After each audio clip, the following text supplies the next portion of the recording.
সত্যের সন্ধানে নির্ভীক নিউজ টিভি শরিয়াতের মাসালা। আলহামদুলিল্লাহি রাব্বিল আলামিন ওয়া আকিবাতুল মুত্তাকিন ওয়াসসালাতু ওয়াসসালামু আলা হাবিবিল কারীম ওয়া আলা আলিহি ওয়া সাহবিহি আজমাইন। রমজান উপলক্ষে শরীয়তের মাসাইল অনুষ্ঠানে আপনাদেরকে স্বাগত জানাচ্ছি। পিনিউজ টিভির ব্যবস্থাপনায় এই সুন্দর আয়োজন নিশ্চয়ই আপনাদেরকে আনন্দ দেবে, আপনাদের ভালো লাগবে। আজকে আমাদের স্টুডিওতে গুরুত্বপূর্ণ বিষয় নিয়ে আলোচনা করবার জন্য দুজন বিদগ্ধ ইসলামী চিন্তাবিদকে আমন্ত্রণ জানিয়েছি। একজন হচ্ছেন আমার ডানে যিনি বসে আছেন, জামে আহমদিয়া সুন্নি আলিয়া সুযোগ্য মুফাসসির আল্লামা আসম ইয়াকুব হোসেন আল কাদেরী। অপরজনে যিনি বসে আছেন ইনি তো আপনাদের সকলের পরিচিত মুখ, এদেশে নয় শুধু বিশ্বে অত্যন্ত পরিচিত একজন ইসলামিক স্কলার, আমাদের আহলে সুন্নাহ ওয়াল জামাতের মাননীয় চেয়ারম্যান শেখুল হাদিস আল্লামা কাজী মুঈনুদ্দিন আশরাফী। দুজনে কষ্ট করে আমাদের স্টুডিওতে আসবার জন্য আপনাদেরকে পিনিউজ টিভির পক্ষ থেকে মোবারকবাদ। আজকে আমরা আলোচনা করব এই যে জাকাত, একটা কিন্তু জটিল খাত। ইসলামে যে বিধানগুলো দিয়েছে, নামাজ আমরা 5 ওয়াক্ত পড়ছি, সহজ সরল বাবা ইমাম সাহেবের পিছনে নামাজ পড়ছি, সূরা কেরাত পড়ছি, সব যাচ্ছে সুন্দর, কিন্তু জাকাতের ক্ষেত্রে কিন্তু অর্থনীতির ব্যাপার, তো এটা মানুষ বখালতি করে এটা এড়িয়ে যাবার চেষ্টা করে। এজন্য বর্তমান সমাজে আমরা নামাজ যেভাবে পড়ছি, জাকাত যে একটি ফরজ বিধান সেটা মানুষের কাছে সহজভাবে উপস্থাপন করা এবং সেটা না দিলে কি কি শাস্তি আছে সেটার ব্যাপারে উপস্থাপন করা আমাদের খুবই জরুরি। এজন্য আজকে আমরা প্রথমে জানবো যে আমরা কাকে কাকে জাকাত দিতে পারবো। অনেক সময় সেই বিষয়গুলো না জানার কারণে আমরা যেনতেনভাবে যাকে তাকে জাকাত দিয়ে দিই, কিন্তু আপনার দায়িত্ব হচ্ছে জাকাত আপনার উপর ফরজ হয়েছে, আপনি সেটার কোথায় ব্যয় করবেন সেটার খাত বের করে জাকাত যিনি গ্রহীতা তার বাড়িতে পৌঁছে দেওয়া আপনার জিম্মা, যেহেতু এটা ইবাদত। যেমন মসজিদ আপনার বাড়িতে আসছেন, আপনি গিয়ে মসজিদে নামাজ পড়ছেন, ঠিক জাকাত গ্রহীতা আপনার বাড়িতে কেন আসবেন? আপনি নিজে গিয়ে ওনাকে ফাইন্ড আউট করে ওনার বাড়িতে পৌঁছে দেবেন। এজন্য কাকে কাকে জাকাত দেওয়া যাবে, ইসলামে কিন্তু যে 8টি খাতকে নির্ধারিত করেছেন, সে 8টি খাত কি এখন প্রচলিত আছে না এই 8টি খাতের চেয়ে আমাদের দেশে কি কি অধিকতর প্রচলিত, সে বিষয় নিয়ে এখন বিস্তারিত আলোচনা করবেন মুফতি আসম ইয়াকুব হোসেন আল কাদেরী। ধন্যবাদ মোহতরম, চমৎকার প্রশ্ন করার জন্য।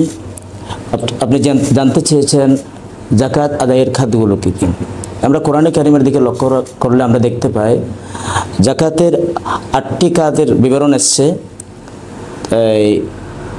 1 নম্বর ফকির, 2 নম্বর মিসকিন, 3 নম্বর আমেল। তো ফকির বলা হয় যার মধ্যে কিছু সম্পদ রয়েছে, কিন্তু ওই কিছু সম্পদগুলো মালিকে নিসাব যে পরিমাণ হলে বলা যায় এই পরিমাণ নয়, অর্থাৎ 7.5 ভরি স্বর্ণ বা 52 তোলা সম্পদের সমান বা তার মূল্যমান পরিমাণ হয় না, তাকে ফকির বলা। আর মিসকিন বলা হয় মাল্লা শাইয়ালাহু, যার কোনো সম্পদই নেই, কিছু নেই।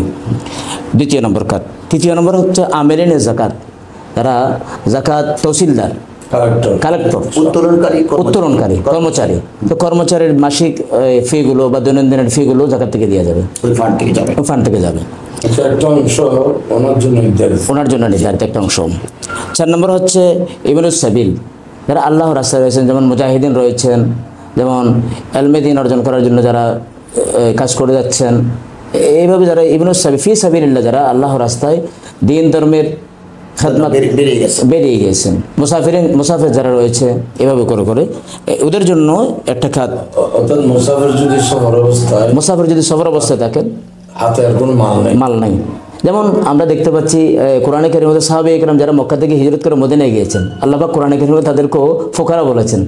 অথচ সিদ্দিক আকবর তো মদিনার অনেক বড় বর্ণাঢ্যশীল ব্যবসায়ী ছিলেন মক্কা শরীফের মধ্যে, কিন্তু মানে দেশে তার হোটেল সম্পদ আছে, হ্যাঁ, কিন্তু ইনি যখন মুসাফির তখন দেশের সম্পদ না থাকলেও ওই অবস্থায় যদি নিঃস্ব হয়ে যায়, সফর অবস্থায় যদি ওনার সম্পদ মালিকের নিসাব পরিমাণ উপনীত না হয়, না থাকে, তাহলে উনিও মুসাফির জাকাত হিসেবে বিবেচিত, প্রয়োজন মোতাবেক জাকাত খেতে পারবেন, ওনাকে জাকাত দেওয়া যাবে। এরকম যেমন মামলা মোকদ্দমার মধ্যে অনেক মানুষ আছে তার বৈধ অধিকারটা পাওয়ার ক্ষেত্রে সে মামলা মোকদ্দমায় জর্জরিত হয়ে গিয়েছে, তার সঠিক বৈধ অধিকার সে পাওয়ার ক্ষেত্রে সেই মামলা মুভ করতে পারছে না, তাকেও কিন্তু সেখানে জাকাতের সম্পদ দিয়ে সহযোগিতা করা যাবে। এভাবেই এটা ইবনুস সাবিল আল্লাহর রাস্তায় হিসেবে বিবেচিত হবে। এটা জাকাত ইসলাম কোরআনে কারিমের মধ্যে আল্লাহ পাক রব্বুল আলামিন নির্ধারণ করেছেন।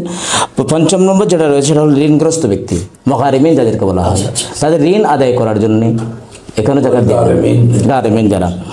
তারপর এভাবে একটা হচ্ছে ফি সাবিলিল্লাহ, যেটা যেমন বিয়ে শাদীর মধ্যে দেখা যাচ্ছে বিভিন্ন যে কোনো ভালো কাজের মধ্যে। এবার এখানে আরেকটা বিষয় অত্যন্ত লক্ষণীয়, সেটা হলো যাকাত আদায় করার সময় আমরা অনেকে বসে থাকি, মানে মাহে রমজান আসলে দেব বা ডাকডোল পিটিয়ে দেব, এটা কিন্তু ইসলাম অ্যালাউ করে না। ইসলামের সকল ইবাদতগুলো আল্লাহ এবং রাসূল ইসলামের প্রদর্শিত পন্থাই আল্লাহকে রাজি করার জন্য দেয়া। তো সেখানে গোরাবা, মাসাকিন, অভাবী, দরিদ্র, রোগী, বিভিন্ন ধরনের অভাবী যারা রয়েছেন তাদেরকে জাকাত দেওয়ার সময় এই কথা বলার দরকার নেই আমি তোমাকে জাকাত দিচ্ছি না বলেও আত্মমর্যাদা রক্ষার জন্য। সে যদি আলোক করার সময় নিয়ত করে আমি জাকাতের নিয়তে আমি তাকে দিচ্ছি, হয়ে যাবে আদায় হয়ে যাবে। কিন্তু মুআল্লাফাতুল কুলুব যেটা আছে, সাহাবে ইকরামের জমানায় ওরা এজমা হয়ে গিয়েছে, এজমা কিন্তু শরীয়তের দলিল, সুতরাং এটা মনসুখ হয়ে গিয়েছে। অতএব কোরআনে কারীমের মধ্যে 8টি খাত থাকলো, একটি খাত মনসুখ হয়ে যাওয়ার কারণে, রহিত হওয়ার কারণে বাকি 7টি কিয়ামত পর্যন্ত বলবৎ থাকবে। অর্থাৎ আপনি হচ্ছে অমুসলিমকে জাকাত দেওয়ার যে বিধানটি সেটাই কথা বলছিলেন, অমুসলিম হ্যাঁ তাদের ওই অন্তর আকর্ষণ করার জন্য, দাবিত করার জন্য গুরুত্বপূর্ণ কথা বলেছেন। কারণ বর্তমান সময় অনেকে আমাদেরকে জিজ্ঞেস করে যে 8টি খাতের মধ্যে এটাও তো একটা আছে, আমরা হিন্দুকে কি জাকাত দিতে পারবো? আপনি বলছেন সাহাবায়ে কেরামের সময় সেটা ইজমায়ে উম্মত হয়েছে যে সেটা মনসুখ। এই জন্য জাকাতের সংখ্যার মধ্যে ফকিরে মুসলিমিন, মুসলমান ফকির অভাবীদের জন্য সংখ্যাটা ওই কারণে আসছে। হ্যাঁ, সংখ্যাটা ওই কারণে আছে। মাশাআল্লাহ। আর ওই রেকাব যেটা, সেটা হয়তো আজকে যেমন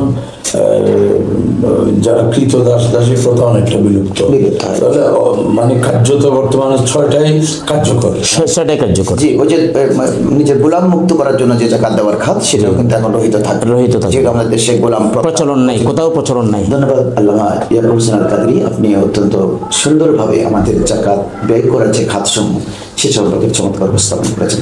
আপনারা দুজনা জাকাত বিষয়ক অনেক কঠিন বিষয় আমাদের স্টুডিওতে এসে আমাদের শ্রোতাদের উদ্দেশ্যে উপস্থাপন করেছেন। পি নিউজ টিভির পক্ষ থেকে আপনাদেরকে মোবারকবাদ। বিশেষ করে শ্রোতাবিন্দু, এই পি নিউজ টিভি শুধুমাত্র দ্বীন ইসলামের সত্যিকারের ঈমান, আকীদা তথা মুসলিম শ্রেণী প্রচারেই কিন্তু নিবেদিত। রমজানের এই অনুষ্ঠানগুলো আপনারা দেখতে থাকুন, আমাদের সঙ্গে থাকুন। আসসালামু আলাইকুম ওয়া রাহমাতুল্লাহি ওয়া বারাকাতুহু।